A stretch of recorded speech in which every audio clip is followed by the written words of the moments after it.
नमस्कार, स्वागत है आपका। मैं आपके साथ अनुराग सिंह। आप देख रहे हैं सुपर सेक्स। आपको कोविड महामारी के वो दिन दर्शकों याद जरूर होंगे जब प्रधानमंत्री नरेंद्र मोदी ने अपील की थी और उनके साथ पूरा देश खड़ा था। जनता कर्फ्यू से लेकर थाली बजाने और दिया जलाने तक इस देश की जनता ने प्रधानमंत्री के हर फैसले में साथ दिया है। अब एक बार फिर से पीएम नरेंद्र मोदी ने जनता से कुछ अपील की। मामला सीधे तौर पर अमेरिका और ईरान युद्ध से जुड़ा। हॉर्मुज स्ट्रेट बंद है और पूरी दुनिया संकट का सामना कर रही है। लेकिन इस संकट की घड़ी में प्रधानमंत्री नरेंद्र मोदी ने बहुत संयम के साथ लोगों से कहा कि वो अपनी तैयारियां रखें। अपनी जीवन शैली में बस छोटे मोटे बदलाव करने हैं। ये प्रधानमंत्री नरेंद्र मोदी की देश की जनता से अपील। आखिर पीएम नरेंद्र मोदी की अपील के पीछे की पूरी कहानी और देश की अर्थव्यवस्था से जुड़ा लॉजिक है क्या, और प्रधानमंत्री नरेंद्र मोदी की अपील का नेताओं पर कितना असर पड़ा, और सबसे अहम, इस देश की आम जनता इस वक्त सोच क्या रही, आपके सामने सुपर सिक्स में हर वो पहलू रखेंगे जो आपके लिए जानना जरूरी है। लेकिन सबसे पहले आपको एक तस्वीर देखनी चाहिए। यह तस्वीर जब आप देखेंगे तो आपको समझ में आएगा कि जब प्रधानमंत्री नरेंद्र मोदी कोई अपील करते हैं तो कैसे खुद उस पर अमल करते हैं। यह तस्वीर आप देखिए, प्रधानमंत्री नरेंद्र मोदी की तस्वीर, उनका काफिला। जो पहले काफिले में कई गाड़ियां शामिल होती थी, प्रधानमंत्री नरेंद्र मोदी के काफिले में अब चुनिंदा गाड़ियां हैं, यानी कि सिर्फ 2 गाड़ियां हैं। प्रधानमंत्री के काफिले में सिर्फ 2 गाड़ियां आप इस तस्वीर में देख रहे हैं। और जब प्रधानमंत्री इस तरह का इनिशिएट कर सकते हैं तो आम जनता क्यों नहीं कर सकती। प्रधानमंत्री नरेंद्र मोदी ने सिर्फ अपील नहीं की, लेकिन सबसे पहले खुद इंप्लीमेंट करते हुए एक बहुत बड़ा बेंचमार्क सेट किया है। पहले पीएम नरेंद्र मोदी के काफिले में 12 से 14 गाड़ियां चला करती, आज उनके काफिले में मात्र 2 गाड़ियां हैं। और यह बताता है कि प्रधानमंत्री अगर आप लोगों से कुछ कहते हैं तो वो इंप्लीमेंट खुद पर भी करते हैं। अब आपको एक और तस्वीर दिखाते हैं। आपको इस तस्वीर में प्रधानमंत्री नरेंद्र मोदी की अपील का असर दिखेगा। अभी इस वक्त आप जो ये कॉन्वॉय देख रहे हैं, ये अमित शाह के काफिले की तस्वीर है। इस काफिले में सुरक्षा कर्मियों की गाड़ी समेत केवल 4 गाड़ियां हैं। ये 2 तस्वीर पूरे देश के लिए एक बड़ा मैसेज है कि संकट की घड़ी में हमें किस तरह से संयम से काम लेना है। प्रधानमंत्री और गृह मंत्री, ये 2 देश के 2 पद वो हैं जो सबसे ज्यादा सेंसिटिव है। इनको सुरक्षा की काफी ज्यादा जरूरत है। लेकिन यहां भी काफिले में जब कटौती हो सकती है तो आम जनता अपने दिनचर्या में बदलाव क्यों नहीं ला सकती। इन तस्वीरों के बाद आप खुद से यह सवाल पूछिए।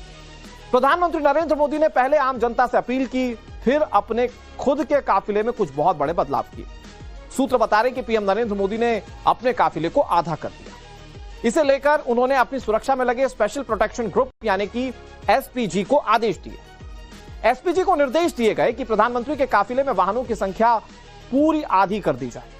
यह बदलाव हैदराबाद भाषण के तुरंत बाद गुजरात और असम की घरेलू यात्राओं में लागू किया गया। प्रधानमंत्री नरेंद्र मोदी के निर्देश ये हैं कि जहां भी संभव हो सके बिना कोई नई गाड़ी खरीदे मौजूदा स्टॉक से इलेक्ट्रिक वाहन शामिल किए जाएं। इससे फ्यूल पर निर्भरता भी कम होगी। स्पेशल प्रोटेक्शन ग्रुप, जो प्रधानमंत्री की सुरक्षा में एसपीजी के लोग लगे रहते हैं, जरूरी सुरक्षा उपकरण जैसे कि जैमर कार, डमी कार, वो बरकरार रखे गए, लेकिन गैर जरूरी सपोर्ट वाहनों को काफिले से हटा दिया। मतलब सुरक्षा से कोई समझौता नहीं, लेकिन पेट्रोल बचत पर पूरा ध्यान प्रधानमंत्री और उनकी सरकार का है। कैबिनेट बैठक जैसे कार्यक्रमों में भी काफिले को और छोटा किया जा सकता है या किया जा रहा है। ये सरकार की कोशिश है। विदेशी दौरों पर भी यही तरीके अपनाने के संकेत हैं, ताकि पूरे सरकारी तंत्र को एक उदाहरण मिल सके और देश के सामने एक अच्छा एग्जाम्पल सेट किया जा सके। प्रधानमंत्री नरेंद्र मोदी ने खुद देशहित में संयम की अपील की थी और इसीलिए उन्होंने सबसे पहले इसका पालन करना शुरू किया। इससे सरकारी खर्च कम होगा, फ्यूल आयात पर बोझ घटेगा और अन्य मंत्रियों और मुख्यमंत्रियों के काफिले छोटे करने की प्रेरणा मिल रही है। लेकिन आम जनता प्रधानमंत्री नरेंद्र मोदी की इस अपील पर क्या कह रही है, आपको यह भी सुनना चाहिए। पीएम ने अपील की है पेट्रोल डीजल का यूज कम करें।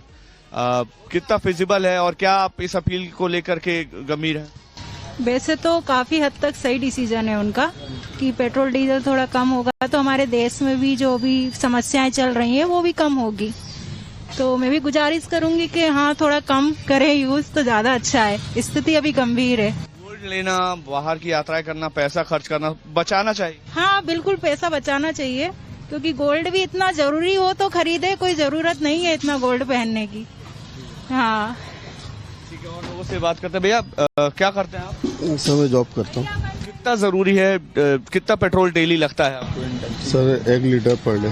ठीक है, कटौती करेंगे कुछ पब्लिक ट्रांसपोर्ट यूज करने के लिए? पीएम कह रहे हैं जो जरूरत होगी वो तो करना ही पड़ेगा अपन को ना सर, होना चाहिए, क्योंकि ये देश तो सर्वोपरि है। अगर देश का कुछ बचता है तो बहुत अच्छा रहेगा वो। लेकिन मेरा एक और अनुरोध है कि ये जो अपनी पब्लिक ट्रांसपोर्ट सिस्टम है उनको अगर बहुत अच्छा व्यवस्थित किया जाए, अच्छा किया जाए, तो हो सकता है पेट्रोल और डीजल की खपत में अपने आप कमी आने लगे।